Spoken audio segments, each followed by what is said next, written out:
PSC ക്രൗണിൻ്റെ പുതിയൊരു വീഡിയോയിലേക്ക് ഏവർക്കും സ്വാഗതം.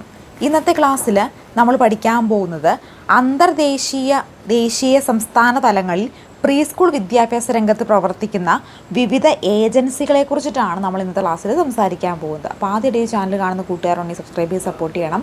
പ്രീ പ്രൈമറിക്ക് വേണ്ടി പഠിക്കാൻ നമുക്കൊരു വാട്സപ്പ് കൂട്ടായ്മയുണ്ട്. ഗ്രൂപ്പിൻ്റെ ലിങ്ക് ഡിസ്ക്രിപ്ഷൻ ബോക്സിൽ കൊടുത്തിട്ടുണ്ട്. താല്പര്യമുള്ള ഉദ്യോഗാർത്ഥികൾ അല്ലെങ്കിൽ ക്ലിക്ക് ചെയ്തുകൊണ്ട് ഗ്രൂപ്പിലേക്ക് ജോയിൻ ചെയ്യാവുന്നതാണ്. നമ്മൾ പ്രീ പ്രൈമറിക്ക് വേണ്ടിയിട്ട് 20 മോഡൽ എക്സാം, ഒരു മോഡൽ എക്സാമിൽ 50 ചോദ്യം വെച്ച് 20 മോഡൽ എക്സാമിൽ 1000 ചോദ്യങ്ങൾ പ്രാക്ടീസ് ചെയ്യാനുള്ള മോഡൽ എക്സാമുകളും സിലബസിനെ മുഴുവൻ കവർ ചെയ്തുകൊണ്ടുള്ള ക്വസ്റ്റ്യൻ ബാങ്ക് സെറ്റും തയ്യാറാക്കിയിട്ടുണ്ട്.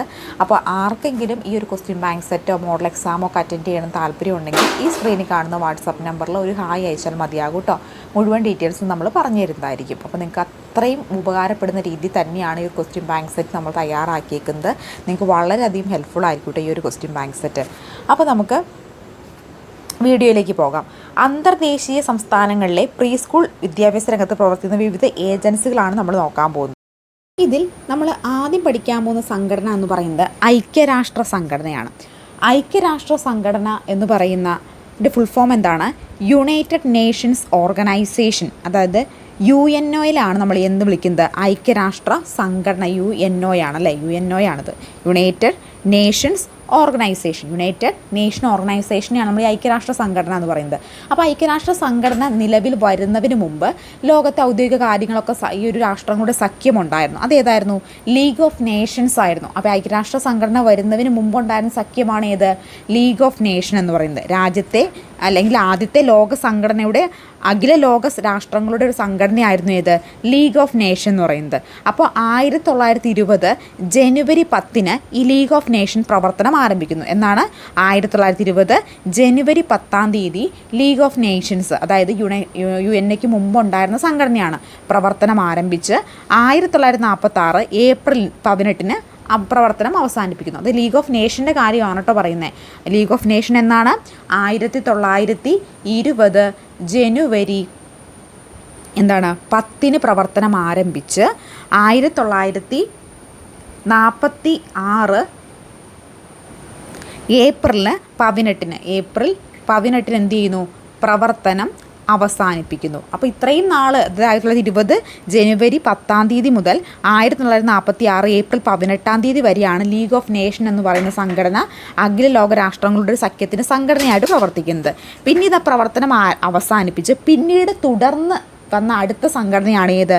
ഈ UNO എന്ന് പറയുന്നത്, യുണൈറ്റഡ് നേഷൻസ് ഓർഗനൈസേഷൻ എന്ന് പറയുന്നത്. യുണൈറ്റഡ് നേഷൻ ഓർഗനൈസേഷൻ, അതായത് ഐക്യരാഷ്ട്ര സംഘടന ആരംഭിച്ച വർഷം എന്നാണ്, ഇമ്പോർട്ടൻ്റ് ആണ്, ഓർത്തിരിക്കണേ. 1945 ഒക്ടോബർ 24 എന്ത് ആരംഭിക്കുന്നത്? ഐക്യരാഷ്ട്ര സംഘടന പ്രവർത്തനം ആരംഭിക്കുന്നത്. അപ്പോൾ ഈ ഐക്യരാഷ്ട്ര സംഘടനയിൽ 1945 ജനുവരി 1 സംഘശക്തികളിൽപ്പെട്ട 26 രാജ്യങ്ങൾ ചേർന്ന ഐക്യരാഷ്ട്ര സംഘടന പ്രഖ്യാപനത്തിൽ ഒപ്പുവെച്ചു. അപ്പോൾ 1945 ജനുവരി 1 എന്ത് ചെയ്തു? ഈ സംഖ്യശക്തികൾ ചേർന്ന് 26 രാജ്യങ്ങൾ ഒപ്പുവയ്ക്കുന്നു.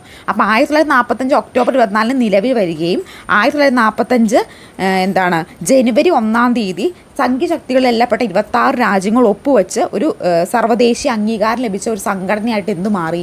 ഐക്യരാഷ്ട്ര സംഘടന മാറി.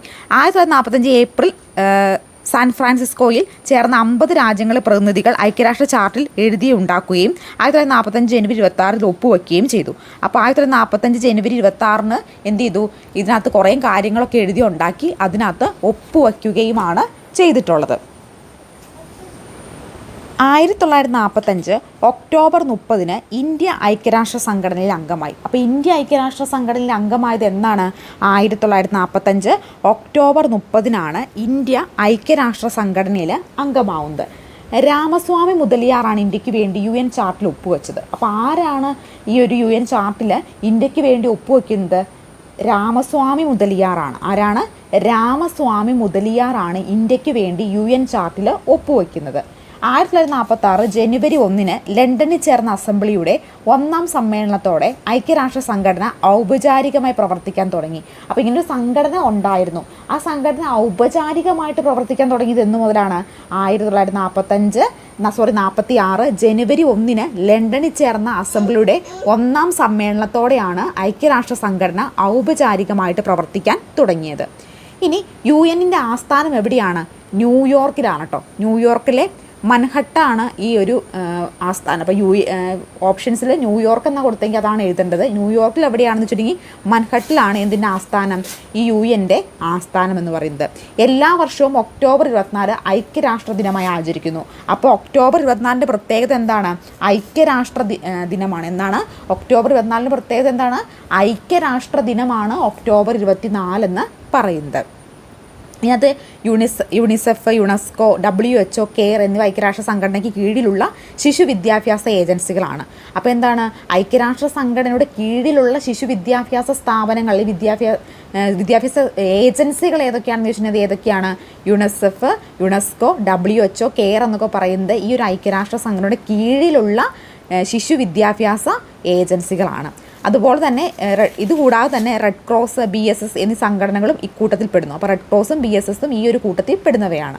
അപ്പോൾ നമ്മളിപ്പോൾ എന്തിനെക്കുറിച്ചാണ് പഠിച്ചത്? അന്തർദേശീയ തലത്തിലുള്ള ഏറ്റവും പ്രധാനപ്പെട്ട ഒരു സംഘടനയാണ് ഐക്യരാഷ്ട്ര സംഘടന. അതുപോലെ തന്നെ UNO എന്ന് പറഞ്ഞു. UNൻ്റെ ഫുൾ ഫോം എന്താണ്? യുണൈറ്റഡ് നേഷൻസ് ഓർഗനൈസേഷനെയാണ് ഈ ഐക്യരാഷ്ട്ര സംഘടന എന്ന് പറയുന്നത്. അപ്പോൾ ഐക്യരാഷ്ട്ര സംഘടന വരുന്നതിന് മുമ്പ് ലോകത്തെ രാജ്യങ്ങളുടെ ഒത്തൊരുമ കൂട്ടായ്മയുടെ പേരെന്തായിരുന്നു? ലീഗ് ഓഫ് നേഷൻസ് എന്തായിരുന്നു? ലീഗ് ഓഫ് നേഷൻസ് എന്തായിരുന്നു? എന്നാണ് ഈ ഐക്യരാഷ്ട്ര സംഘടന നിലവിൽ വരുന്നത്? 1945 ഒക്ടോബർ 24. എന്നൊപ്പം പറഞ്ഞ എന്താണ്? 1945 ഒക്ടോബർ 24 ഐക്യരാഷ്ട്ര സംഘടന നിലവിൽ വരുന്നത്. ഇനി ഇതിൽ 1945 ജനുവരി 1 സംഘശക്തികളിൽപ്പെട്ട 26 രാജ്യങ്ങൾ ചേർന്ന് ഐക്യരാഷ്ട്ര എന്ന് പറയുന്ന സംഘടന പ്രഖ്യാപിച്ചു. അതുപോലെ തന്നെ അവരൊരു ഇതിനകത്ത് ഈ 26 രാജ്യങ്ങൾ ചേർന്ന് ഒപ്പുവെച്ച് സർവ്വദേശീയ അംഗീകാരം ലഭിക്കുകയും ചെയ്തു. 1945 ഏപ്രിൽ സാൻ ഫ്രാൻസിസ്കോയിൽ ചേർന്ന് 50 രാജ്യങ്ങൾ പ്രതിനിധികൾ എന്ത് ചെയ്തു?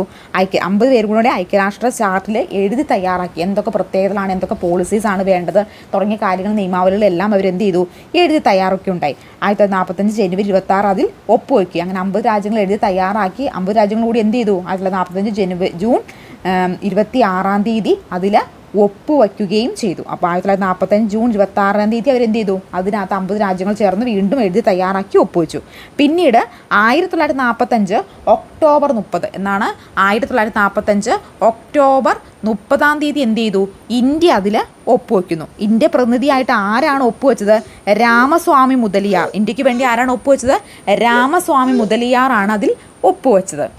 പിന്നെ 1945 ഒക്ടോബർ 30 ഇന്ത്യ ഐക്യരാഷ്ട്ര സംഘടന അംഗമായി ഒപ്പുവെച്ചതാരാണ്? ഇന്ത്യക്ക് പ്രതിനിധിയായിട്ട് രാമസ്വാമി മുതലിയാറാണ് ഇന്ത്യക്ക് വേണ്ടി UN ചാർട്ടിൽ ഒപ്പുവെക്കുന്നത്. 1946 ജനുവരി 1 ലണ്ടനിൽ ചേർന്ന അസംബ്ലിയുടെ 1ാം സമ്മേളനത്തോടെ ഐക്യരാഷ്ട്ര സംഘടന എന്ത് ചെയ്തു? ഔപചാരികമായിട്ട് പ്രവർത്തിക്കാനായിട്ട് തുടങ്ങി. ഒക്ടോബർ 24 എന്ന് പറയുന്നത് എന്താണ്? UN ദിനമാണ്. എന്താണ്? UN ദിനം എന്ന് പറയുന്നത് ഒക്ടോബർ 24 കേട്ടോ. October 24. UNICEF, UNESCO, WHO, care, red cross, അതുപോലെ BSS എന്നീ സംഘടനകളൊക്കെ ഈ ഒരു ഐക്യരാഷ്ട്ര സംഘടനയുടെ കീഴിൽ പ്രവർത്തിക്കുന്ന പ്രധാനപ്പെട്ട സംഘടനകളാണ് കേട്ടോ. അപ്പോൾ നമ്മൾ ഐക്യരാഷ്ട്ര സംഘടനയെക്കുറിച്ച് പഠിച്ചില്ലേ? ഇത് നമ്മൾ ഈ ഐക്യരാഷ്ട്ര സംഘടനയുടെ കീഴിൽ പ്രവർത്തിക്കുന്നതാണ് യുണിസെഫ് എന്ന് പറഞ്ഞു. അപ്പോൾ നമുക്ക് ഇനി യുണിസെഫിനെ കുറിച്ച് പഠിക്കാം. അടുത്ത് നമ്മൾ നോക്കാൻ പോകുന്നത് യുണിസെഫിനെ കുറിച്ചിട്ടാണ് കേട്ടോ. അപ്പോൾ എന്തൊക്കെ കാര്യങ്ങളാണ് യുണിസെഫിനെ കുറിച്ച് പഠിക്കാൻ നോക്കാം. ഐക്യരാഷ്ട്ര സംഘടനയുടെ തീരുമാനപ്രകാരം 1946 December 14 United Nations children's emergency ഫണ്ടിൽ നിന്നും പേരിലാണ് സാമ്പത്തിക സമിതി രൂപീകൃതമായി. അപ്പോൾ എന്താണ്? ഐക്യരാഷ്ട്ര സംഘടനയുടെ തീരുമാനപ്രകാരം 1946 ഈ ഡിസംബർ 14 1946 ഡിസംബർ 14 എന്ത് വരുന്നത്? യുണിസെഫ് നിലവിൽ വരുന്നത്. 1946 ഡിസംബർ 14 യുണിസെഫ് നിലവിൽ വരുന്നത്. ആസ്ഥാനം എവിടെയാണ്? ന്യൂയോർക്കാണ് ആസ്ഥാനം എവിടെയാണ് യുണിസെഫിൻ്റെ? ന്യൂയോർക്കാണ്. ഇന്ത്യയിലടക്കമുള്ള വികസ്വര രാജ്യങ്ങളുടെ ശിശുക്കളുടെ പ്രീ പ്രൈമറി സ്കൂളുകളിൽ ശിശുക്കളുടെ പോഷകാഹാരം, പ്രാഥമിക ആരോഗ്യ സംരക്ഷണം, പ്രാഥമിക വിദ്യാഭ്യാസം എന്നിവയ്ക്ക് ധനസഹായം നൽകുന്നതാണ് യുണിസെഫിന് പ്രധാന പങ്ക് വഹിക്കുന്നുണ്ട്. അപ്പോൾ എന്താണ്? വികസ്വര രാജ്യങ്ങളെ, അതായത് വികസിച്ചുകൊണ്ടിരിക്കുന്ന രാജ്യങ്ങളിൽ ശിശുക്കളുടെ പോഷകാഹാരത്തിനും പ്രാഥമിക ആരോഗ്യ സംരക്ഷണത്തിനും പ്രാഥമിക വിദ്യാഭ്യാസം എന്നിവയ്ക്കൊക്കെ ധനസഹായം നൽകുന്ന ഏജൻസിയാണ് ഏത്? യുണിസെഫ് എന്ന് പറയുന്നത്. ഐക്യരാഷ്ട്ര സംഘടനയുടെ വിവിധ ഏജൻസികളായ യുനെസ്കോ, ലോകാരോഗ്യ സംഘടന, അന്താരാഷ്ട്ര തൊഴിൽ സംഘടന, ഭക്ഷ്യ കാർഷിക സംഘടന, മറ്റ് സന്നദ്ധ സംഘടന എന്നിവയുമായി യുണിസെഫ് യോജിച്ച് താഴെ പറയുന്ന പ്രവർത്തനങ്ങൾ നടത്തിവരുന്നു. മറ്റുള്ള സംഘടനയൊക്കെ ആയിട്ട് നമ്മൾ പറഞ്ഞിരുന്നു ഈ ഐക്യരാഷ്ട്ര സംഘടനയുടെ കീഴിൽ കുറേ സംഘടനകളുണ്ടെന്ന് പറഞ്ഞല്ലേ. അപ്പോൾ അതിൻ്റെയൊക്കെ കൂടെ പ്രവർത്തിച്ചുകൊണ്ട് യുണിസെഫ് ഇവരുടെ എല്ലാം കൂട്ടായ്മയിൽ നിന്നുകൊണ്ട് കുറച്ച് പ്രത്യേക ഫങ്ഷൻസ് ഈ ഒരു ഇവരും, അതായത് ഈ ഒരു സംഘടന യുണിസെഫ് എന്ന് പറയുന്ന സംഘടന പ്രവർത്തിക്കുന്നുണ്ട്. ഏതൊക്കെയാണ് പ്രധാനപ്പെട്ട പ്രവർത്തനങ്ങൾ നമുക്ക് നോക്കാം. ഒന്ന്, ശിശുക്കളുടെ ആരോഗ്യ സംരക്ഷണത്തിനോടൊപ്പം അവരുടെ സമഗ്ര വികസനത്തിനുമുള്ള പരിപാടികൾ സംഘടിപ്പിക്കുന്നു. എന്താണ്? ശിശുക്കളുടെ ആരോഗ്യ സംരക്ഷണത്തിനോടൊപ്പം അവരുടെ സമഗ്ര വികസനത്തിനുള്ള പരിപാടികൾ സംഘടിപ്പിക്കുക. സാമൂഹ്യ മനുഷ്യശേഷി വികസനം ത്വരിതപ്പെടുത്തുക. സാമൂഹ്യ മനുഷ്യ വികസന ശേഷി ത്വരിതപ്പെടുത്തുക. ശിശു മരണനിരക്ക് കുറയ്ക്കാനുള്ള പ്രവർത്തനം നടത്തുക. ശിശു മരണനിരക്ക് കുറയ്ക്കാനുള്ള പ്രവർത്തനം നടത്തുക. സാമൂഹ്യ സേവനങ്ങൾ വഴി ശിശുക്കളുടെ മാനസിക വൈകല്യങ്ങളും രോഗങ്ങളും പരിഹരിക്കാനുള്ള പദ്ധതികൾക്ക് സാമ്പത്തിക സഹായം നൽകുക. സാമൂഹ്യ സേവനങ്ങൾ വഴി ശിശുക്കളുടെ മാനസിക വൈകല്യങ്ങളോ രോഗങ്ങളോ പരിഹരിക്കാനുള്ള പദ്ധതിക്ക് സാമ്പത്തിക സഹായം നൽകുക. ശിശുക്കളുടെ വികസന ആവശ്യങ്ങളെക്കുറിച്ച് പൊതുജനങ്ങളെയും രക്ഷിതാക്കളെയും ബോധവൽക്കരിക്കുക. ശിശുക്കളുടെ വികസന ആവശ്യങ്ങളെക്കുറിച്ച് പൊതുജനങ്ങളെയും രക്ഷിതാക്കളെയും ബോധവൽക്കരിക്കുക. ഇത്രയുമാണ് ഈ ഒരു യുണിസെഫിൻ്റെ പ്രധാനപ്പെട്ട ധർമ്മങ്ങൾ എന്ന് പറയുന്നത്. അപ്പം നമ്മൾ പറഞ്ഞു, ഐക്യരാഷ്ട്ര സംഘടനയുടെ കീഴിൽ വരുന്ന ഒരു സ്ഥാപനമാണ് ഏത്? യുണിസെഫ്. 1946 ഡിസംബർ 14 യുണിസെഫ് നിലവിൽ വരുന്നത്. ഇതിൻ്റെ ആസ്ഥാനം വരുന്നത് ന്യൂയോർക്കാണ്. ഇന്ത്യ അടക്കമുള്ള വികസ്വര രാജ്യങ്ങളുടെ ശിശുക്കളുടെ പോഷകാഹാരവും പ്രാഥമിക ആരോഗ്യ സംരക്ഷണം, പ്രാഥമിക വിദ്യാഭ്യാസം എന്നിവയ്ക്ക് ധനസഹായം നൽകുന്ന സ്ഥാപനമാണ് ഏത്? യുണിസെഫ്. ആസ്ഥാനം എവിടെയാണ്? അത് ന്യൂയോർക്കാണ്. ഇനി അടുത്ത് നമ്മൾ നോക്കാൻ പോകുന്ന ഏജൻസി യുനെസ്കോയാണ് കേട്ടോ. അപ്പോൾ യുനെസ്കോയും എന്തിൻ്റെ കീഴിൽ തന്നെ വരുന്നതാണ്? ഐക്യരാഷ്ട്ര സംഘടനയുടെ കീഴിൽ തന്നെ വരുന്നതാണ്. 1945 November 16 United Nations education scientific and culture organisation, അതാണ് ഈ ഒരു യുനെസ്കോയുടെ ഫുൾ ഫോം എന്ന് പറയുന്നത്. ആസ്ഥാനം പാരീസാണ്. എവിടെയാണ് ആസ്ഥാനം? ആസ്ഥാനം പാരീസാണ്. എന്നാണ് നിലവിൽ വന്നത്? 1945 നവംബർ 16 നിലവിൽ വരുന്നത്. ആസ്ഥാനം എവിടെയാണ്? പാരീസാണ് ആസ്ഥാനം. ഐക്യരാഷ്ട്ര വിദ്യാഭ്യാസ ശാസ്ത്ര സാംസ്കാരിക ലോക പൈതൃക പട്ടിക തയ്യാറാക്കുന്ന യുനെസ്കോയാണ്. അപ്പോൾ എന്താണ്? ഐക്യരാഷ്ട്ര വിദ്യാഭ്യാസ ശാസ്ത്ര സാംസ്കാരിക ലോക പൈതൃക പട്ടിക തയ്യാറാക്കുന്ന ഏതാണ്? യുനെസ്കോയാണ്. നിങ്ങൾ കേട്ടിട്ടില്ലേ, പശ്ചിമഘട്ടം യുനെസ്കോ പട്ടികയിൽ ഇടം നേടി, അല്ലെങ്കിൽ വേമ്പനാട്ട് കായൽ യുനെസ്കോ പട്ടികയിൽ ഇടം നേടി എന്നൊക്കെ പറഞ്ഞുകൊണ്ട് ഓരോരോ പ്രശസ്തമായിട്ടുള്ള സ്ഥലങ്ങൾ പട്ടികയിൽ ഇടം നേടി എന്ന് പറഞ്ഞ് വാർത്തകളൊക്കെ കണ്ടിട്ടില്ലേ? അപ്പോൾ ഇത്തരത്തിലുള്ള അംഗീകാരം നൽകുന്നത്, അതായത് എങ്ങനെയുള്ള അംഗീകാരം? ഐക്യരാഷ്ട്ര സംഘടനയുടെ വിദ്യാഭ്യാസ ശാസ്ത്ര സാംസ്കാരിക ലോക പൈതൃക പട്ടിക തയ്യാറാക്കുന്നതാണ് ആര്? യുനെസ്കോ. അപ്പോൾ ലോക പൈതൃക പട്ടികയിൽ ഇന്ന സ്ഥലത്ത് അംഗീകാരം ലഭിച്ചു എന്ന് പറഞ്ഞ് ന്യൂസിലൊക്കെ കണ്ടിട്ടില്ലേ? അതെന്താണ്? അത് ഈ ഒരു യുനെസ്കോ എന്ന് പറയുന്നതാണ് ഇതിനൊക്കെ അംഗീകാരം കൊടുക്കുന്നത്. ഇന്ത്യയിൽ നിന്ന് പൈതൃക പട്ടികയിൽ അവസാനമായി രൂപപ്പെടുത്തിയ ഏതാണ്? രാജസ്ഥാനിലെ ജന്തർ മന്ദിറാണ് ഇന്ത്യയിൽ നിന്ന് അവസാനമായി ലോക പൈതൃക പട്ടികയിൽ യുനെസ്കോ അംഗീകാരം കൊടുത്തിട്ടുള്ള സ്ഥലം കേട്ടോ. കേരളീയ കലാരൂപമായ കൂടിയാട്ടം, മുടിയേറ്റ്, രാജസ്ഥാനിലെ കലാരൂപമായ കാൽബേലിയ, ഈസ്റ്റ് ഇന്ത്യയിലെ ചാവ എന്നിവയാണ് യുനെസ്കോ പട്ടികയിൽ പെടുത്തിയിട്ടുണ്ട്. ശാസ്ത്രത്തിനുള്ള കാലിംഗ് പ്രസ് നൽകുന്ന യുനെസ്കോയുടെ ഒഡീഷ ഗവൺമെൻറ്റും ചേർന്നാണ്. കേരളത്തിലെ വടക്കുന്നാഥ ക്ഷേത്രത്തിൽ പൈതൃക സംരക്ഷണ മികവിനുള്ള യുനെസ്കോ പുരസ്കാരം ലഭിച്ചിട്ടുണ്ട്. യുനെസ്കോയുടെ പേഴ്സണൽ ആസ്ഥാനത്തെത്തിയ ആദ്യ വനിത ഐറീന ബെക്കോവയാണ് ഇവിടെ ഈ ഒരു വനിതാ സ്ഥാനത്തെത്തിയിട്ടുള്ള ഒരു വനിത എന്ന് പറയുന്നത്. അപ്പോൾ യുനെസ്കോയെ കുറിച്ച് എന്തൊക്കെ നമുക്ക് നോക്കിയിട്ടുണ്ട് നമ്മൾ. 1945 നവംബർ 16 നിലവിൽ വന്നു. പാരീസാണ് ആസ്ഥാനം. ഐക്യരാഷ്ട്ര വിദ്യാഭ്യാസ ശാസ്ത്ര സാംസ്കാരിക ലോക പൈതൃക പട്ടിക തയ്യാറാക്കുന്നത് യുനെസ്കോയാണ്. അപ്പോൾ കേരളീയ കലാരൂപമായിട്ടുള്ള കൂടിയാറ്റവും മുടിയേറ്റും ഒക്കെ ഈ യുനെസ്കോ പട്ടികയിൽ ഇടം പിടിച്ചിട്ടുണ്ട്. അവസാനമായിട്ട് ഇന്ത്യയിൽ നിന്ന് ഉൾപ്പെടുത്തിയിട്ടുള്ളത് ഏതാണ് പൈതൃക പട്ടികയിലേക്ക്? ജന്തർ മന്ദിറാണ് കേട്ടോ. ഇന്ത്യയിൽ നിന്നുള്ള രാജസ്ഥാനിലെ ജന്തർ മന്ദിറാണ് അവസാനമായിട്ട് ഇന്ത്യയിൽ നിന്ന് ഈ ഒരു പൈതൃക പട്ടികയിലേക്ക് ഇടം പിടിച്ചിട്ടുള്ളത്. ഇനി അടുത്ത് നമ്മൾ നോക്കാൻ പോകുന്ന സംഘടനയാണ് WHO, ലോക ആരോഗ്യ സംഘടന, വേൾഡ് ഹെൽത്ത് ഓർഗനൈസേഷനെ കുറിച്ചിട്ടാണ്. ഐക്യരാഷ്ട്ര സംഘടനയ്ക്ക് കീഴിൽ 1948 ഏപ്രിൽ 7 നിലവിൽ വന്നു. അപ്പോൾ ഐക്യരാഷ്ട്ര സംഘടനയുടെ കീഴിൽ എന്നാണ് നിലവിൽ വരുന്നത് ഈ ഒരു WHO എന്ന് പറയുന്നത്? 1948 ഏപ്രിൽ 7 നിലവിൽ വന്നു. വേൾഡ് ഹെൽത്ത് ഓർഗനൈസേഷൻ ആസ്ഥാനം എവിടെയാണ്? ജനീവയാണ് ആസ്ഥാനം എവിടെയാണ്? ജനീവയാണ്. ലോകത്തിലെ മുഴുവൻ ജനങ്ങൾക്ക് പരമാവധി ആരോഗ്യം ആർജിക്കുവാൻ സഹായിക്കുക എന്താണ് WHO ലക്ഷ്യം? അപ്പോൾ WHO ലക്ഷ്യം എന്താണ്? ലോകത്തെ മുഴുവൻ ആളുകൾക്കും ഒരു ആരോഗ്യ സംരക്ഷണം നിലനിർത്തുക എന്താണ് ഈ WHO പ്രധാനപ്പെട്ട ലക്ഷ്യമെന്ന് പറയുന്നത്. ആരോഗ്യ സേവനങ്ങൾ ശക്തിപ്പെടുത്തുന്നതിനും പകർച്ചവ്യാധികൾ, മാരക രോഗങ്ങൾ തുടച്ചു നീക്കുന്നതിൽ ഈ സംഘടന ശ്രദ്ധേയം കേന്ദ്രീകരിച്ചിരിക്കുന്നു. ശിശുക്കളുടെ മുലയൂട്ടുന്ന അമ്മമാരുടെ ആരോഗ്യ സംരക്ഷണം, മാനസിക ആരോഗ്യം, അതുപോലെ തന്നെ തുടങ്ങിയ കാര്യങ്ങളിലൊക്കെയാണ് ഇവർ പഠനം നടത്തുകയും അതുമായി ബന്ധപ്പെട്ട കാര്യങ്ങളൊക്കെ WHO ഡീൽ ചെയ്യുകയും ചെയ്യുന്നു. എല്ലാ വർഷവും ഏപ്രിൽ 7 ലോക ആരോഗ്യ ദിനമായി ആചരിക്കുന്നു. ലോക ആരോഗ്യ ദിനമായിട്ട് ആചരിക്കുന്ന എന്താണ്? ഈ ഒരു WHO നിലവിൽ വന്ന 1947 ഏപ്രിൽ 7 ഇതിനകത്ത് ലോക ആരോഗ്യ ദിനമായിട്ട് ആചരിക്കുന്നത്. ഇനി യുനെസ്കോയുടെ പ്രധാനപ്പെട്ട പ്രവർത്തനങ്ങൾ ഏതൊക്കെയാണ്? ഒന്ന്, ശുദ്ധജല വിതരണത്തിനും ശുചിത്വ പാലനത്തിനും പരിപാടികൾ ആസൂത്രണം ചെയ്യുക. ശുദ്ധജല വിതരണത്തിനും ശുചിത്വ പരിപാലനത്തിനും പരിപാടികൾ ആസൂത്രണം ചെയ്യുക. രോഗപ്രതിരോധ നടപടികളൊക്കെ ഊർജ്ജപ്പെടുത്തുക അല്ലെങ്കിൽ ശക്തിപ്പെടുത്തുക. കോളറ, അതിസാരം തുടങ്ങിയ രോഗങ്ങളെ നിയന്ത്രിക്കുക.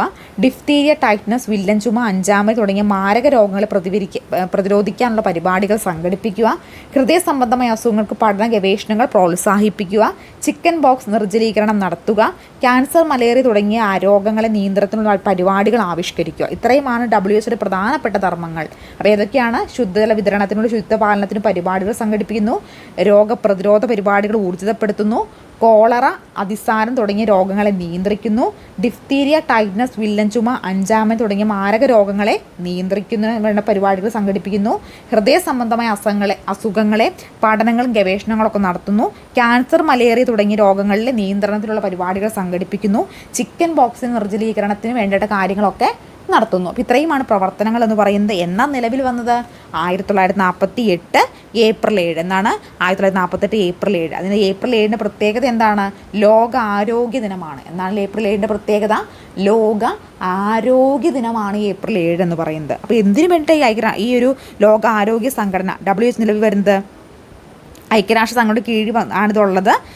ലോകത്തെ മുഴുവൻ ജനങ്ങൾക്കും പരമാവധി ആരോഗ്യം ആർജിക്കുവാൻ സഹായിക്കും എന്താണ് WHO പ്രധാനപ്പെട്ട ലക്ഷ്യമെന്ന് പറയുന്നത്. ആസ്ഥാനം എവിടെയാണ്? ജനീവയാണ് ആസ്ഥാനമായിട്ട് വരുന്നത്. അപ്പോൾ ഈ ഒരു ലോക ആരോഗ്യ സംഘടനയും ഏതിൻ്റെ കീഴിൽ വരുന്നതാണ്? ഇതൊക്കെ ഐക്യരാഷ്ട്ര സംഘടനയുടെ കീഴിൽ വരുന്ന മറ്റ് സംഘടനകളാണ്. അപ്പോൾ ഇത്രയുമാണ് ഐക്യരാഷ്ട്ര സംഘടനയുടെ കീഴിൽ വരുന്ന പ്രധാനപ്പെട്ട സംഘടന. ഏതൊക്കെ? യുണിസെഫ്, യുനെസ്കോ, ലോക ആരോഗ്യ സംഘടന. അതുകൂടാതെ മറ്റു 1-2 സംഘടനകളൂടി വരുന്നുണ്ട്. അതിലൊന്നാണ് റെഡ് ക്രോസ് എന്ന് പറയുന്നത്. ഇതാണ് റെഡ് ക്രോസ്. അപ്പോൾ നമുക്ക് റെഡ് ക്രോസിനെ കുറിച്ച് നോക്കാം. എന്താണ് റെഡ് ക്രോസ് എന്നുകൊണ്ട് ഉദ്ദേശിക്കുന്നത്? യുദ്ധക്കെടുതിയിൽ ഇരയാകുന്നവരെ സഹായിക്കാൻ 1861 സ്ഥാപിച്ചൊരു സംഘടനയാണ് ഈ റെഡ് ക്രോസ്. ആസ്ഥാനം ജനീവയാണ്. ആസ്ഥാനം എവിടെയാണ്? ജനീവയാണ്. 1901 സമാധാനത്തിന് നൊബേൽ സമ്മാനം റെഡ് ക്രോസ് സ്ഥാപനമായിട്ടുള്ള വ്യക്തിക്ക് ലഭിക്കുകയുണ്ടായി. അദ്ദേഹത്തിൻ്റെ ജന്മദിനമായ മെയ് 8 അന്താരാഷ്ട്ര റെഡ് ക്രോസ് ദിനമായി ആചരിക്കുന്നു. അപ്പോൾ അന്താരാഷ്ട്ര റെഡ് ക്രോസ് ദിനം എന്ന് പറഞ്ഞാൽ എന്നാണ്? മെയ് 8 എന്നാണ്.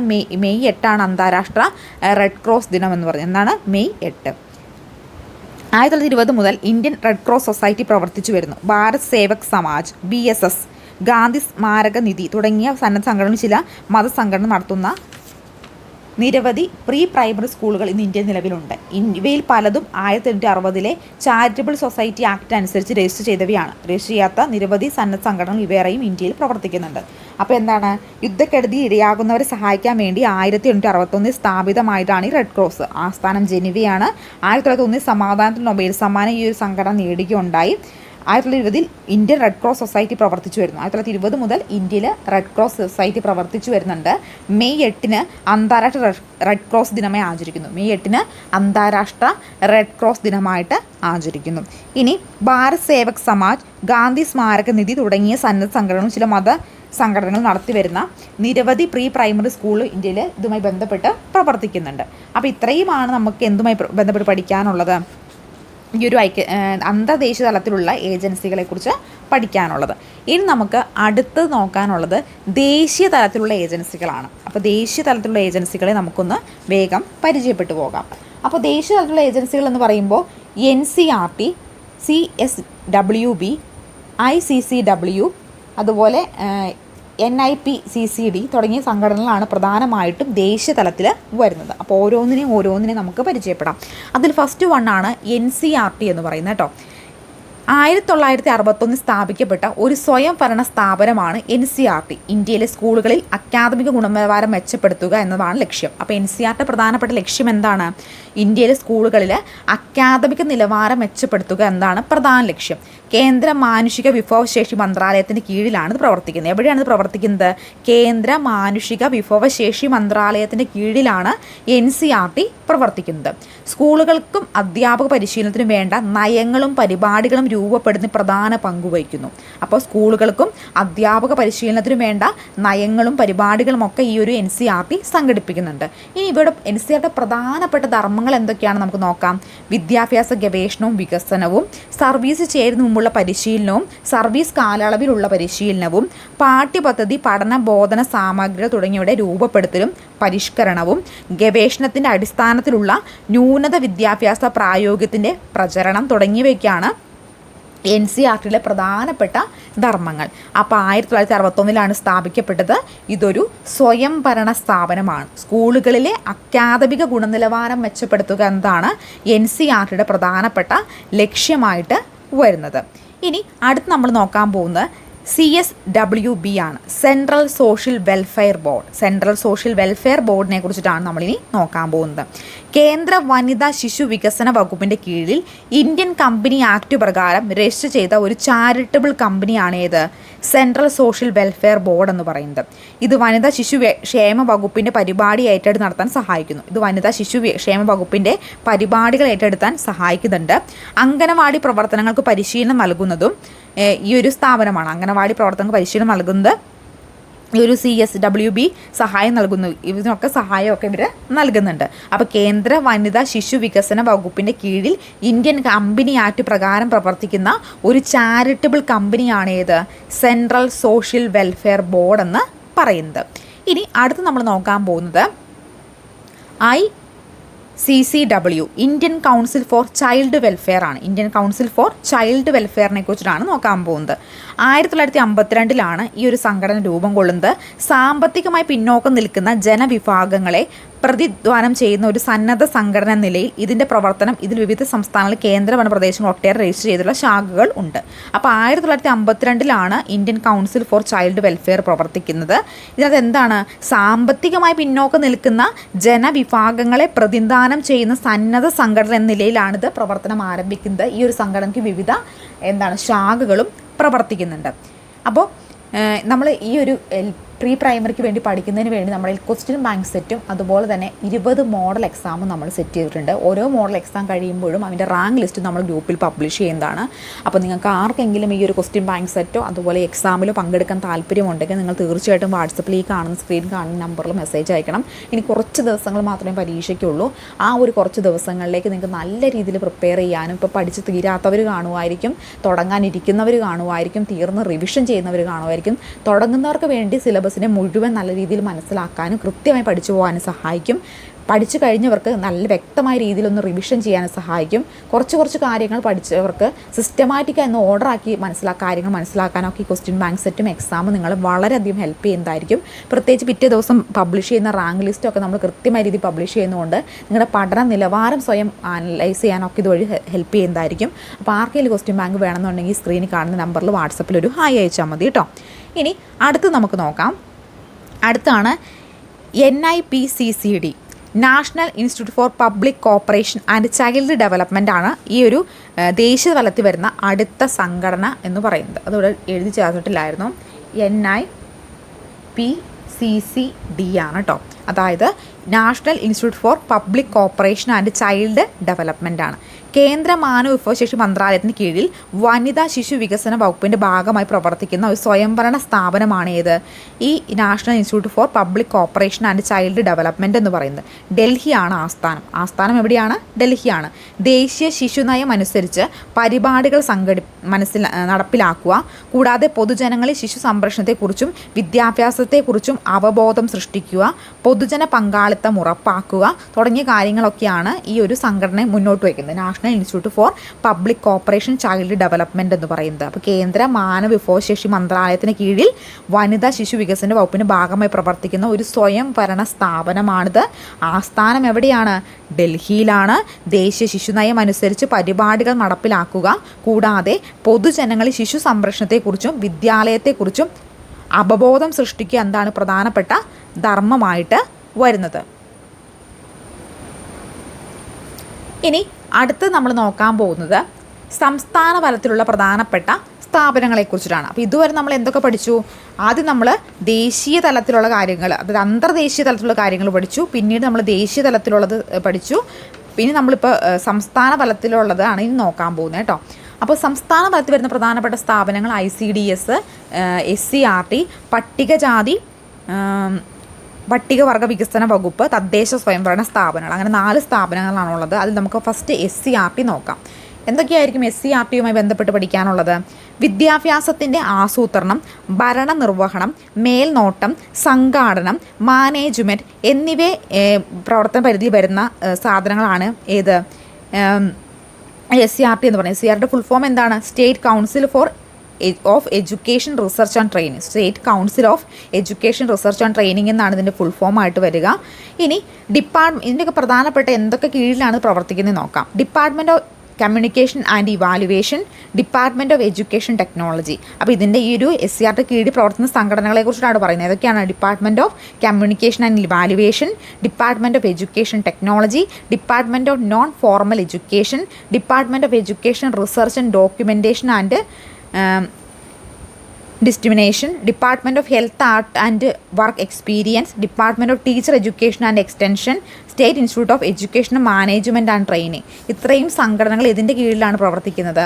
ഈ ഒരു SCRTയുടെ കീഴിലാണ് പ്രവർത്തിക്കുന്നത്. അപ്പോൾ വിദ്യാഭ്യാസത്തിൻ്റെ ആസൂത്രണവും ഭരണനിർവഹണം, മേൽനോട്ടം, സംഘാടനം, മാനേജ്മെൻറ്റ് എന്നിവ പരിധി വരുന്നതാണ് ഏത് SCRT എന്ന് പറയുന്നത്. അതായത് state council of education research and training എന്ന് പറയുന്നത്. ഇത് നമ്മൾ നെക്സ്റ്റ് നോക്കാൻ പോകുന്നതാണ് ICDS എന്ന് പറയുന്നത്.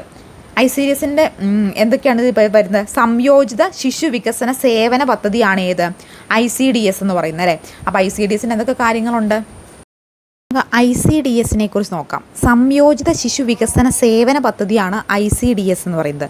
ആദ്യകാല ശിശു വികസനത്തിനുള്ള ഏറ്റവും വലിയ പദ്ധതി എന്ന് പറഞ്ഞാൽ ഏതായിരുന്നു? അത് ഈ ഒരു ICDS ആയിരുന്നു. ഈ പദ്ധതിയുടെ കീഴിൽ 91.5% പ്രൊജക്റ്റുകളും ഗ്രാമപ്രദേശങ്ങളുടെ ഗിരിവർഗ പ്രദേശങ്ങളിലും 8.5 പേർ ചേരി പ്രദേശങ്ങളുമായി പ്രവർത്തിക്കുന്നത്. ദേശീയ തലത്തിൽ 3 ലക്ഷത്തിൽ പരം അംഗനവാടികളായി 150 ലക്ഷം കുട്ടികളുടെയും 30 ലക്ഷം അമ്മമാരെയും സേവിക്കുന്ന ഒരു ബൃഹത് പദ്ധതിയാണ് ഏത് ICDS എന്ന് പറയുന്നത്. അപ്പോൾ ICDSലത്തെ എങ്ങനെയാണ്? ദേശീയ തലത്തിൽ 3 ലക്ഷത്തിൽ പരം അംഗനവാടികളിലായി 150 ലക്ഷം കുട്ടികളെയും 30 ലക്ഷം അമ്മമാരെയും സേവിക്കുന്ന ഒരു വലിയ മഹത്തായ പദ്ധതിയാണ് ഈ ICDS എന്ന് പറയുന്നത് കേട്ടോ.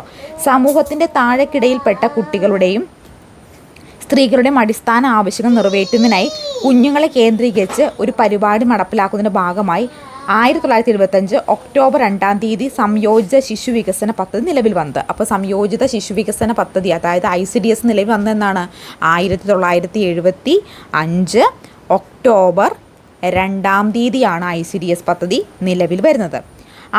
ഗ്രാമവികസന വകുപ്പ്, തദ്ദേശ സ്വയംഭരണ സ്ഥാപനങ്ങൾ എന്നീ വകുപ്പുകളുടെയും യുണിസെഫ്, ലോകബാങ്ക് തുടങ്ങിയ അന്തർദേശീയ സംഘടനകളുടെയും നിർലോഭമായ സഹായ സഹകരണ പദ്ധതി പ്രവർത്തനത്തെ പരിപോഷിപ്പിച്ചു. അപ്പോൾ എന്താണ്? ഒരുപാട് സംഘടനകൾ ഇതിനെ ഒരുപാട് ഹെൽപ്പ് ചെയ്തിട്ടുണ്ട്. ഏതൊക്കെയാണ്? യുണിസെഫ്, ലോകബാങ്ക് തുടങ്ങിയ അന്തർദേശീയ സംഘടനകളുടെയും ഒരുപാട് സഹായങ്ങൾ ഈ ICDS പദ്ധതിക്ക് ഉണ്ടായിട്ടുണ്ട്. ഇനി നമ്മൾ നെക്സ്റ്റ് നോക്കാം. ഇതുമായി ബന്ധപ്പെട്ട് നമുക്ക് നോക്കാനുള്ളത് ലക്ഷ്യങ്ങളാണ്. എന്തൊക്കെയാണ് ICDS പദ്ധതി ലക്ഷ്യങ്ങളെന്ന് നോക്കാം. ജനനം മുതൽ 6 വയസ്സുള്ള കുട്ടിയുടെ പരിപോഷണം, ആരോഗ്യ നിലവാരം എന്നിവ മെച്ചപ്പെടുത്തുക. ജനനം മുതൽ 6 വയസ്സ് വരെയുള്ള കുട്ടികളുടെ പരിപോഷണവും ആരോഗ്യ നിലവാരം മെച്ചപ്പെടുത്തുക. ശിശുമരണനിരക്ക് കുറച്ചു കൊണ്ടുവരിക. പോഷകാഹാരക്കുറവ് പരിഹരിക്കാം. ശിശുവിൻ്റെ ശരിയായ ശാരീരിക, മാനസിക, സാമൂഹ്യ വളർച്ചയ്ക്ക് അടിസ്ഥാനമാവുക. ശിശുവിൻ്റെ ശാരീരിക, മാനസിക, സാമൂഹ്യ വളർച്ചയ്ക്ക് അടിസ്ഥാനം ഒരുക്കുക. വിവിധ വകുപ്പുകളുടെ നയങ്ങളും തീരുമാനങ്ങളും ഏകോപിപ്പിച്ച് പരമാവധി ശിശു വികസനം ഉറപ്പാക്കുക. പരമാവധി ശിശു വികസനം ഉറപ്പുവരുത്തുക. അമ്മമാർക്ക് ആരോഗ്യ വിദ്യാഭ്യാസം നൽകുക. ശിശുക്കളുടെ പോഷണവും ആരോഗ്യവും പരിപാലിക്കുന്നതിനുള്ള പ്രേരണയും വൈദഗ്ധ്യവും നടത്തുക. അപ്പോൾ ശിശുക്കളുടെ പോഷണവും ആരോഗ്യം പരിപാലിക്കുന്നതിനുള്ള പ്രേരണയും അതിനു വേണ്ട കാര്യങ്ങളൊക്കെ അമ്മമാർക്ക് കൃത്യമായി പറഞ്ഞ് മനസ്സിലാക്കി കൊടുക്കുക. ഇതൊക്കെയാണ് പ്രധാനപ്പെട്ട ICDSൻ്റെ ലക്ഷ്യങ്ങൾ. ജനനം മുതൽ 6 വയസ്സുള്ള കുട്ടിയുടെ പരിപോഷണം, ആരോഗ്യ നിലവാരം മെച്ചപ്പെടുത്തുക. ശിശു മരണനിരക്ക് കുറച്ചു കൊണ്ടുവരികയും പോഷകാഹാര കൂടുതൽ പരിപോഷിപ്പിക്കുകയും ശിശുവിൻ്റെ ശരിയായ ശാരീരിക, മാനസിക, സാമൂഹ്യ വളർച്ചയ്ക്ക് അടിസ്ഥാനപ്പെടുത്തുക എന്നൊക്കെയാണ് ഇതിൻ്റെ പ്രധാനപ്പെട്ട ലക്ഷ്യങ്ങളായിട്ട് വരുന്നത്. ഇനി ഏതൊക്കെയാണ് ധർമ്മങ്ങൾ? പോഷണം, രോഗപ്രതിരോധം, വൈദ്യപരിശോധന, അതുപോലെ തന്നെ ആരോഗ്യ വിദ്യാഭ്യാസ നയം, അനൗപചാരിക പ്രീ സ്കൂൾ വിദ്യാഭ്യാസം എന്നിവ നടത്തുക എന്നാണ് പ്രധാനപ്പെട്ട ധർമ്മങ്ങൾ. ഏതൊക്കെയാണ്?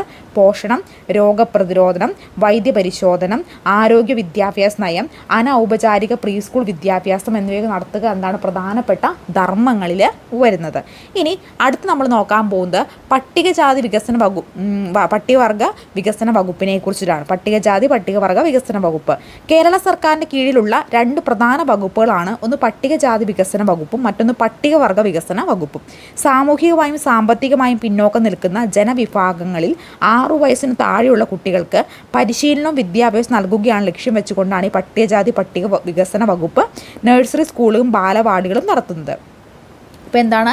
കേരള സർക്കാരിൻ്റെ കീഴിലുള്ള 2 പ്രധാനപ്പെട്ട വകുപ്പാണ്. ഒന്ന് പട്ടികജാതി വികസന വകുപ്പും മറ്റൊന്ന് പട്ടികവർഗ വികസന വകുപ്പും. 6 വയസ്സിനു താഴെയുള്ള കുട്ടികൾക്ക് പരിശീലനവും വിദ്യാഭ്യാസം നൽകുക എന്ന ലക്ഷ്യം വെച്ചുകൊണ്ടാണ് ഈ പട്ടികജാതി പട്ടിക വികസന വകുപ്പ് നഴ്സറി സ്കൂളുകളും ബാലവാടികളും നടത്തുന്നത്. ഇനി അടുത്തതാണ് തദ്ദേശ സ്വയംഭരണ സ്ഥാപനങ്ങൾ എന്ന് പറയുന്നത്. കേരളത്തിൽ മുനിസിപ്പാലിറ്റിയുടെ കീഴിൽ പഞ്ചായത്തിൻ്റെ കീഴിൽ നഴ്സറി സ്കൂൾ നടത്തിവരുന്നു. പ്രീ സ്കൂൾ പ്രായത്തിൽ എഴുത്തും വായനയ്ക്കും ഗണിതത്തിനുമുള്ള പരിഗണന നിരുത്സാഹപ്പെടുത്തുക. അതുപോലെ തന്നെ ശിശുക്കളുടെ ആരോഗ്യത്തിനും പോഷണത്തിനും പ്രാധാന്യം നൽകുക. വീടും സമൂഹവും തമ്മിൽ കേരളത്തിലെ മുനിസിപ്പാലിറ്റി കീഴിൽ പഞ്ചായത്തിന് കീഴിലും നഴ്സറി സ്കൂൾ നടത്തിവരുന്ന പ്രീ സ്കൂൾ പ്രായത്തിലും എഴുത്തിനും വായനയ്ക്കും ഗണിതത്തിനുമുള്ള പരിഗണന നിരുത്സാഹപ്പെടുത്തുക. ശിശുക്കളുടെ ആരോഗ്യത്തിനും പോഷണത്തിനും പ്രാധാന്യം നൽകുക. വീടും സമൂഹവും തമ്മിലുള്ള ബന്ധം വർദ്ധിപ്പിക്കുക എന്നീ ധർമ്മങ്ങൾ നിർവഹിക്കാൻ ലക്ഷ്യമിടുന്ന ഒരു സംഘടന പ്രവർത്തിക്കുന്നതാണ് ഏത്? തദ്ദേശ സ്വയംഭരണ സ്ഥാപനങ്ങൾ എന്ന് പറയുന്നത്. അപ്പോൾ ഇത്രയുമാണ് പ്രധാനമായിട്ടും ഈ ഒരു ടോപ്പിക്കുമായി ബന്ധപ്പെട്ട് നമുക്ക് പഠിക്കാനുള്ളത്. അതിനകത്ത് അന്തർദേശീയ തലത്തിലും സംസ്ഥാന തലങ്ങളിലും പ്രീ സ്കൂൾ വിദ്യാഭ്യാസ രംഗത്തും പ്രവർത്തിക്കുന്ന വിവിധ ഏജൻസികളാണ് നമ്മൾ പഠിച്ചത്. അന്തർദേശീയ തലങ്ങളിൽ ഏതൊക്കെയായിരുന്നു? ഐക്യരാഷ്ട്ര സംഘടന, UNICEF, UNESCO, WHO, red cross, ലോക ആരോഗ്യ സംഘടന എന്നിവയ്ക്കായിരുന്നു പറഞ്ഞിട്ടുണ്ടായിരുന്നത്. അതിനകത്ത് ഈ ഐക്യരാഷ്ട്ര സംഘടന കീഴിലാണ് യുണിസെഫും അതുപോലെ തന്നെ യുനെസ്കോയും ലോക ആരോഗ്യ സംഘടനയും റെഡ് ക്രോസും ഒക്കെ പ്രവർത്തിച്ചിട്ടുള്ളത്. അപ്പോൾ പിന്നീട് നമ്മൾ വന്ന് നോക്കി ദേശീയതലം നോക്കിയില്ലേ? അല്ലെ NCERT, ICCW, CSWB, പിന്നെ അതുപോലെ NIPCCD തുടങ്ങിയ വിവിധ ഏജൻസികൾ നമ്മൾ നോക്കി.